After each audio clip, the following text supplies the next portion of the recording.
नमस्कार भाई, आप सभी का स्वागत है आपके अपने ऑनलाइन इंस्टीट्यूट निशांत ज्ञान के यूट्यूब प्लेटफॉर्म पर। मैं नितिन उपाध्याय आप सभी का स्वागत करता हूं, अभिनंदन करता हूं आज के अपने इस वीडियो में। मेरा आज का वीडियो मित्रों सर्वनाम पर आधारित होगा। मैंने हिंदी की शुरुआत किया है। उत्तर प्रदेश पुलिस 52,000 नई भर्ती के संबंध में मेरा वीडियो जा रहा है और यह 52,000 नई भर्ती के संबंध में वीडियो का हिंदी का चैप्टर मैंने प्रारंभ किया है और हिंदी के पिछले 4 वीडियो मैंने आपको दे दिया है। यह सर्वनाम का वीडियो होगा।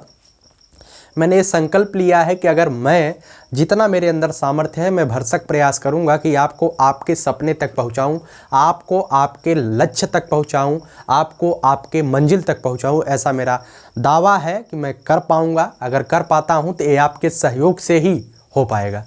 मित्रों, कुछ लोगों का कमेंट रहा कि भैया आपका जो आप पढ़ाते हैं उसका पीडीएफ कहाँ पर मिलेगा। तो मित्रों, मैं आपको एक चीज़ बता दूं, इस सब का पीडीएफ जो है निशांत ज्ञान नाम से एक टेलीग्राम चैनल बनाया गया है। मैं जो है ये सब नहीं जानता था कि आपको पीडीएफ की ज़रूरत पड़ेगी। काफ़ी लोगों ने कहा पीडीएफ मुझे चाहिए, तो मैंने जो है मैंने जो है यह माना कि पीडीएफ की ज़रूरत आपको भी है। इस वजह से हम जो है टेलीग्राम चैनल बनाए हैं और इसी चैनल के नाम से है। टेलीग्राम पर आप जा कर के सर्च कर लीजिएगा, उसका नाम है निशांत ज्ञान। ठीक है, निशांत ज्ञान नाम से चैनल है। जिस नाम से यह यूट्यूब चैनल है उसी नाम से टेलीग्राम चैनल भी है। जाइएगा और वहाँ पर जा कर के ज्वाइन कर लीजिएगा चैनल को। वहाँ पर समस्त पीडीएफ आपको मिल जाएंगे। अगर टेलीग्राम पर सर्च करने पर नहीं आ रहा होगा अभी, क्योंकि उस पर अभी सब्सक्राइबर ज़्यादा नहीं हुए हैं, तो मैं आपको जो है चैनल का लिंक डिस्क्रिप्शन बॉक्स में दे दूँगा। वहाँ से आप डायरेक्टली चैनल पर चले जाइएगा। ठीक है, अधिक बातें न करते हुए मैं प्रारंभ करता हूं आज की वीडियो को। आज की वीडियो का टॉपिक होगा सर्वनाम। ठीक है, चलिए सर्वनाम में हेडिंग डालता हूं सर्वनाम। ठीक है, अब मैं आपको बताता हूं सर्वनाम क्या होता है। सर्वनाम का मतलब होता है मित्रों, सबसे पहले आप बताइए, मैंने संज्ञा को बताया था। ठीक है, संज्ञा क्या होता है। संज्ञा जो है मैंने बताया था, इससे पहले वाले वीडियो में मैंने संज्ञा को पढ़ाया था। संज्ञा सबसे पहले आप संज्ञा को समझिए। अगर वीडियो आपने देखा है तो बहुत अच्छी बात है, आप संज्ञा को समझ रहे होंगे। लेकिन यहाँ पर सर्वनाम को पढ़ाने से पहले थोड़ा सा ओवरव्यू देना जरूरी है संज्ञा का। तो संज्ञा क्या होता है, समस्त नाम वाले जो वर्ड होते हैं, समस्त नाम वाले जो शब्द होते हैं वो क्या कहलाते हैं, संज्ञा कहलाते हैं। वह नाम किसी प्राणी का हो सकता है, किसी वस्तु का हो सकता है, किसी स्थान का हो सकता है, किसी देश का हो सकता है, किसी भाव का हो सकता है। ठीक है, संज्ञा क्या होता है, समस्त नाम वाले जो शब्द होते हैं वो संज्ञा होती है। वह नाम क्या हो सकता है, वह नाम किसी प्राणी का हो सकता है, किसी वस्तु का हो सकता है, किसी स्थान का हो सकता है, किसी के भाव का हो सकता है, किसी के जाति का हो सकता है। ठीक है, तो उस तरीके को संज्ञा कहते हैं। जैसे अब सर्वनाम पर आते हैं, संज्ञा के बाद उसे तो आप समझ पा रहे हो कि संज्ञा क्या होता है। अब आते हैं सर्वनाम पर। सर्वनाम दोस्तों सर्वनाम जो है 2 शब्दों से मिलकर बना हुआ है। ठीक है, सर्वनाम कितने शब्दों से मिलकर बना हुआ है, 2 शब्दों से मिलकर बना हुआ है, सर्वधन नाम से। ठीक है, सर्वधन नाम से मिलकर के सर्वनाम की उत्पत्ति हुई है। सर्व का मतलब होता है, सर्व का क्या मतलब होता है, सर्व का मतलब होता है सबका।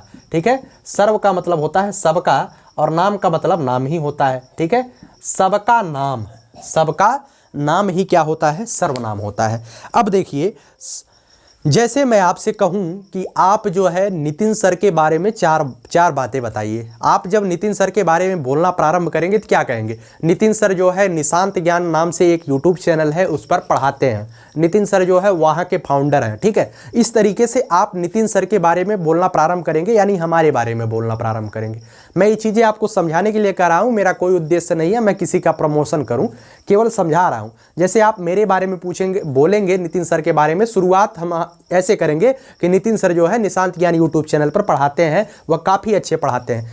उसके बाद जैसे ही कहेंगे कि नितिन सर निशांत ज्ञान यूट्यूब चैनल पर पढ़ाते हैं, उसके बाद आप डायरेक्टली कहेंगे कि वह काफ़ी अच्छा पढ़ाते हैं। क्या कहेंगे, वह काफ़ी अच्छा पढ़ाते हैं। ठीक है, वह काफ़ी अच्छा पढ़ाते हैं। ठीक है, मैं यहाँ पर लिख देता हूँ, मैं एक एक वाक्य लिखा हूँ, एक लाइन आपके सामने लिखा हूँ, वह काफ़ी अच्छा पढ़ाते हैं। इसके पहले हैं नितिन सर निशांत ज्ञान यूट्यूब चैनल पर पढ़ाते हैं। उसके बाद यहाँ पर वह जो शब्द यूज किया गया है, यहाँ पर ध्यान दीजिएगा, वह जो शब्द प्रयोग किया गया है वह किसके स्थान पर प्रयुक्त किया गया है? नितिन सर के स्थान पर प्रयुक्त किया गया है। ठीक है, नितिन सर के स्थान पर क्या प्रयुक्त किया गया है? वह शब्द प्रयुक्त किया गया है।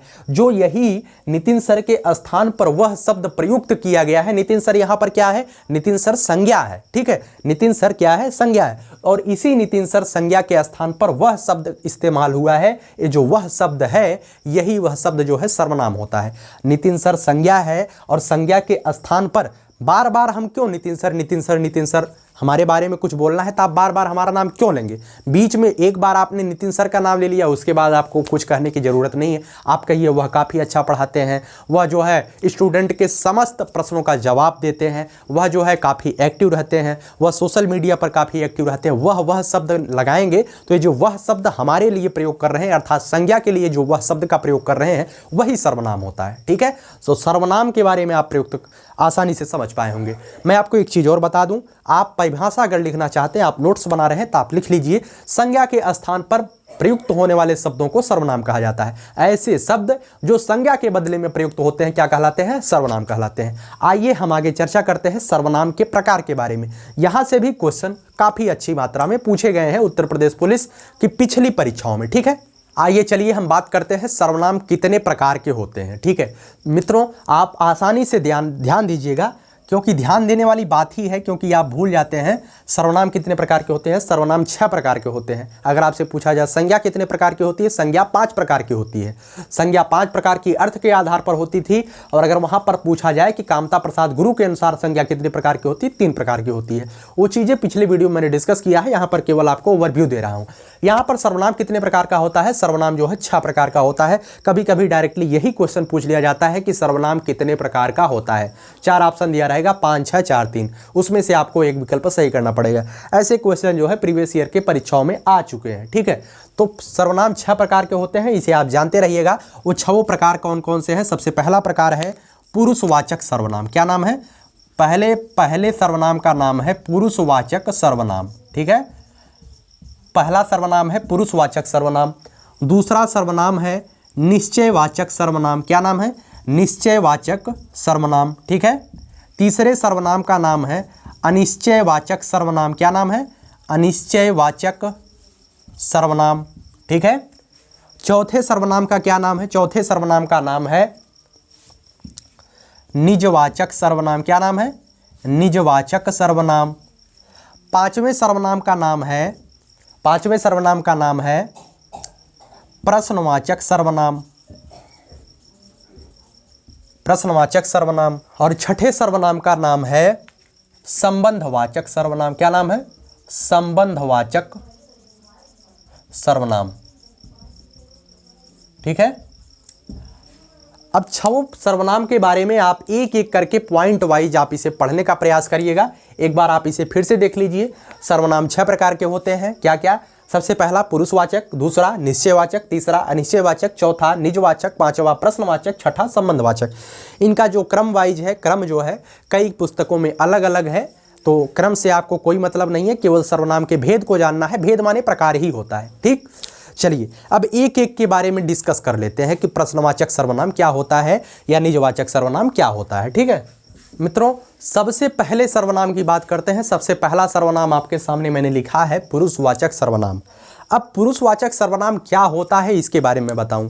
पुरुषवाचक सर्वनाम, इसके नाम से ही देखिए, हिंदी एक ऐसा सब्जेक्ट है, जब हिंदी के नाम को आप पढ़ेंगे, हिंदी के शब्द को पढ़ेंगे, उस शब्द में ही उसका अर्थ छिपा हुआ रहता है। तो पुरुषवाचक सर्वनाम का मतलब तो आप समझ रहे होंगे। ठीक है, तो पुरुष का मतलब क्या होता है? पुरुष का मतलब यहां पर हो गया किसी पुरुष या किसी स्त्री। ठीक है, ऐसे सर्वनाम जिनका प्रयोग किसी पुरुष या किसी स्त्री के बदले में किया जाता है, तो वह सर्वनाम क्या कहलाता है? पुरुषवाचक सर्वनाम कहलाता है। पुरुषवाचक सर्वनाम पुरुष से ही स्पष्ट है, ऐसा सर्वनाम जिसका प्रयोग पुरुष के रूप में किया जाता है, मतलब पुरुष के बदले में किया जाता है। जैसे मैं आपके सामने एक उदाहरण लिखता हूं, सुरेश अच्छा लड़का था,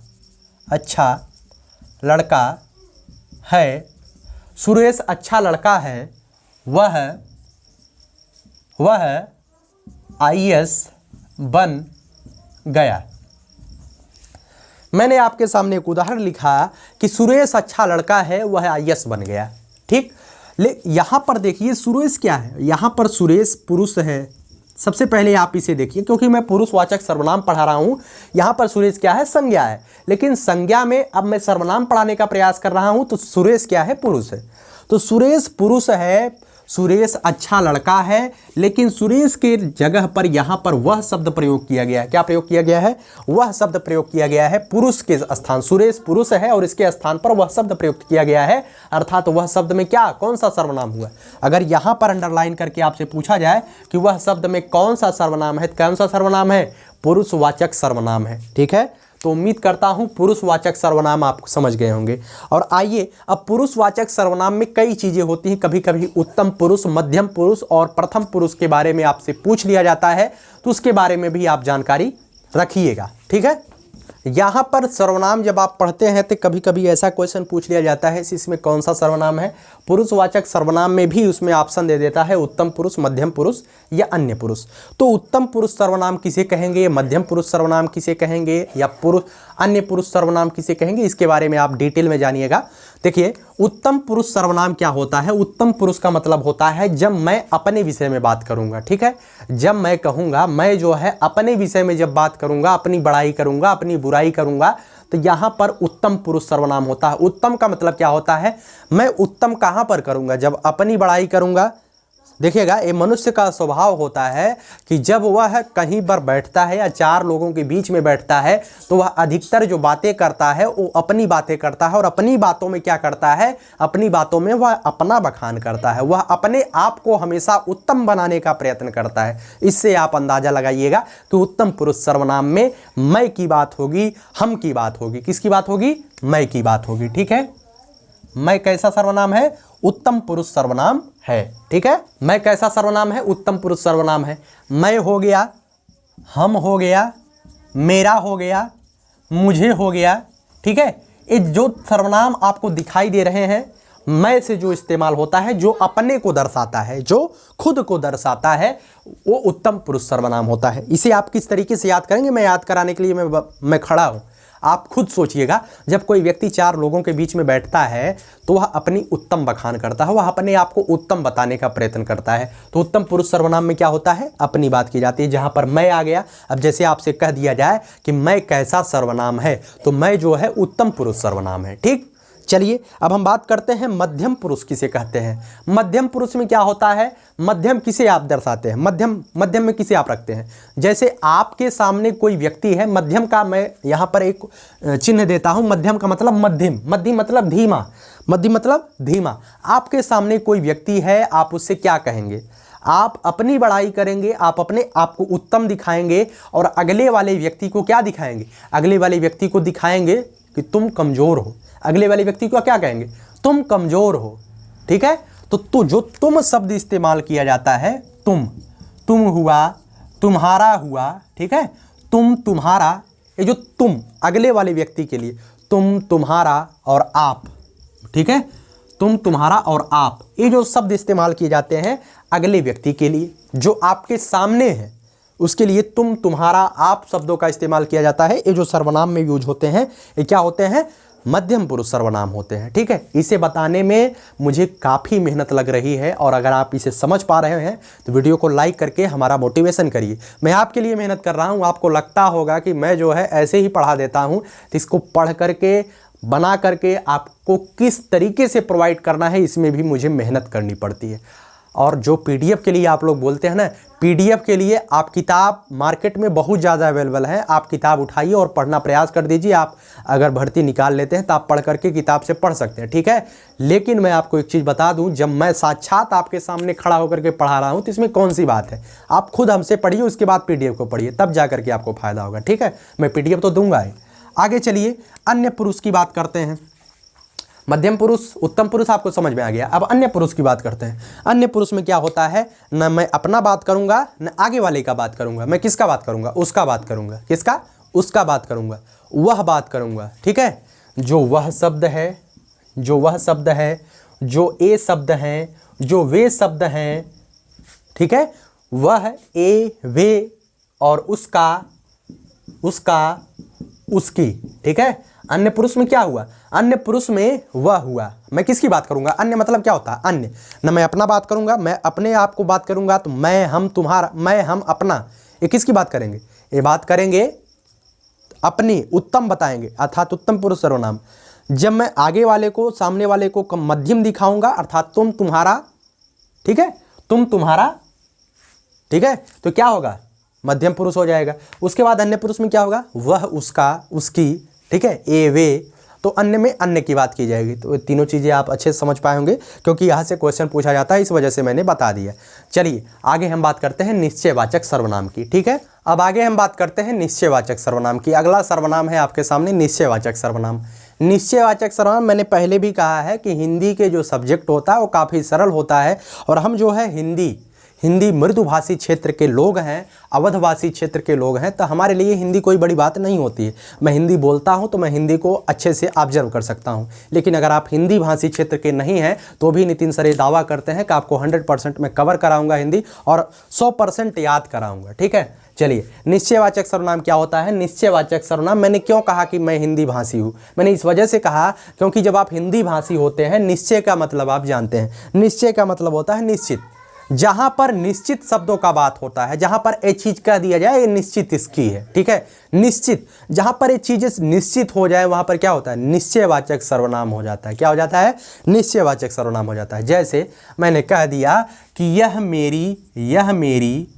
यह मेरी पुस्तक है, ठीक है। निश्चयवाचक सर्वनाम में मैंने कह दिया यह मेरी पुस्तक है, तो जो यह शब्द है यह कैसा सर्वनाम है? यह एक निश्चयवाचक सर्वनाम की श्रेणी में आएगा, ठीक है।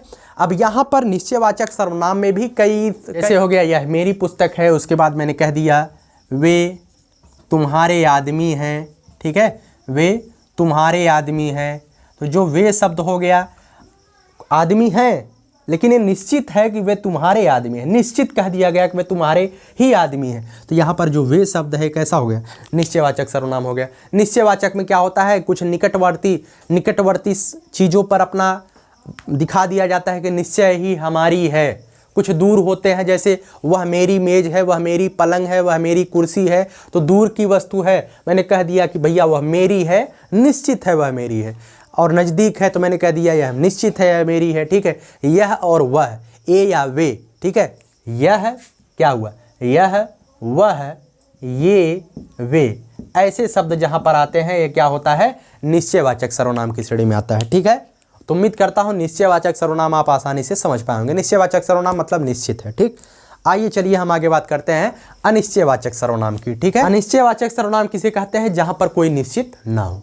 क्या है? निश्चित ही ना हो, ठीक है। जहां पर निश्चित ना हो वहां पर अनिश्चित, ऐसा सर्वनाम जो निश्चित ना हो वह क्या कहलाता है? अनिश्चयवाचक सर्वनाम कहलाता है। जैसे मैं कहता हूं कुछ आदमी दरवाजे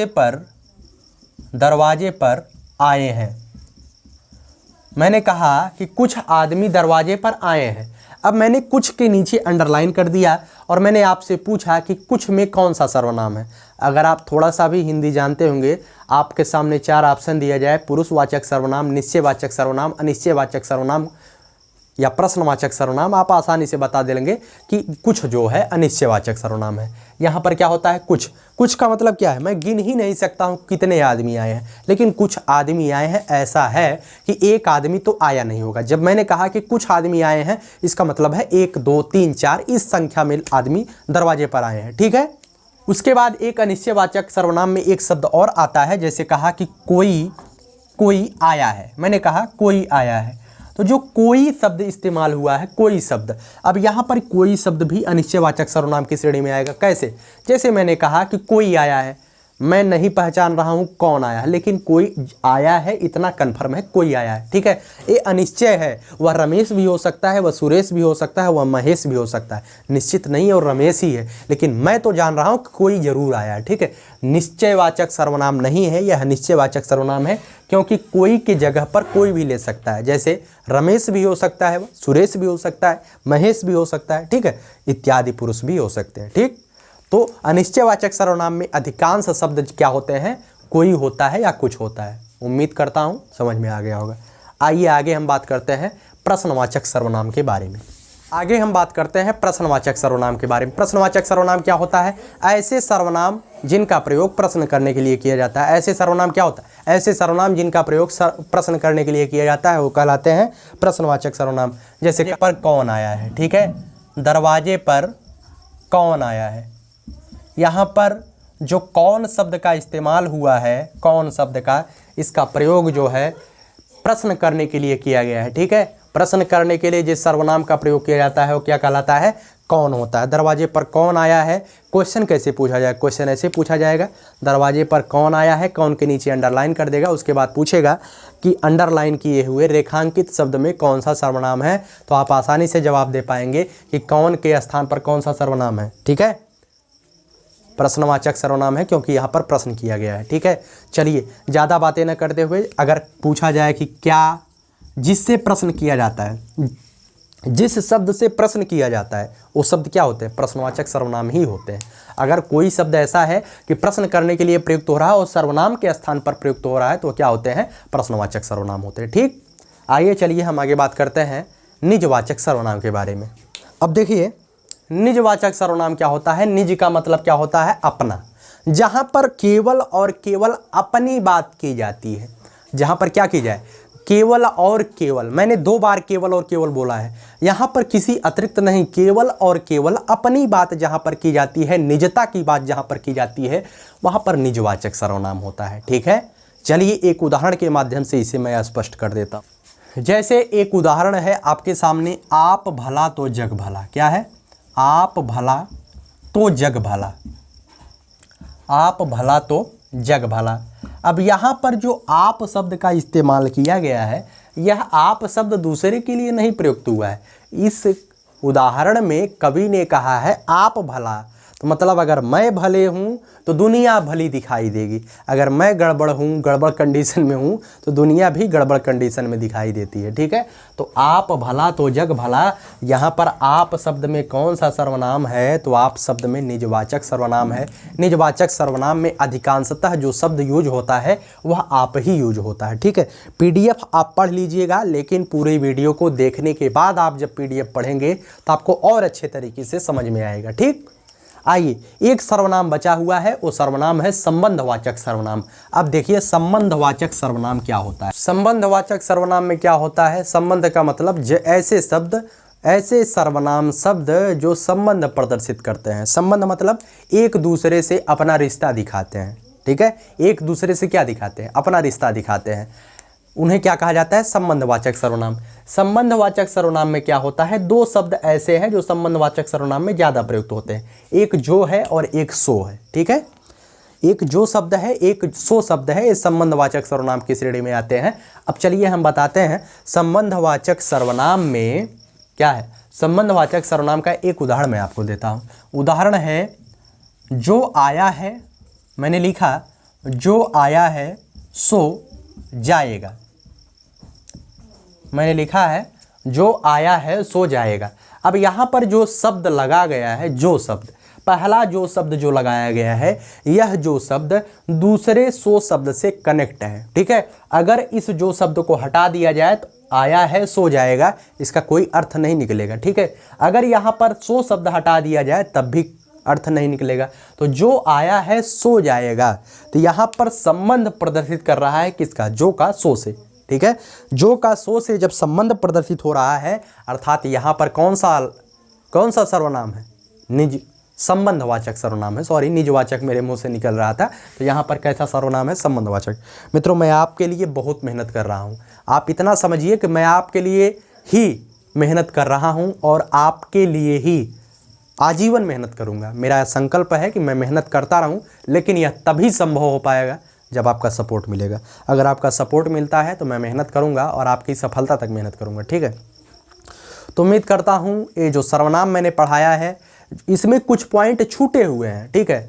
जैसे संबंध, जैसे अनिश्चयवाचक सर्वनाम में क्या होता है, कभी कभी क्रमवाचक आ जाता है, ठीक है, गणनावाचक आ जाता है। तो जो चीज़ें होती हैं वो देख करके आप ऑब्जर्व कर लेंगे, ठीक है। जैसे कहा जाए कक्षा में 10 लड़के हैं, तो 10 लड़के हैं तो 10 लड़के, कक्षा में 10 लड़के हैं तो इसमें कौन सा सर्वनाम हुआ?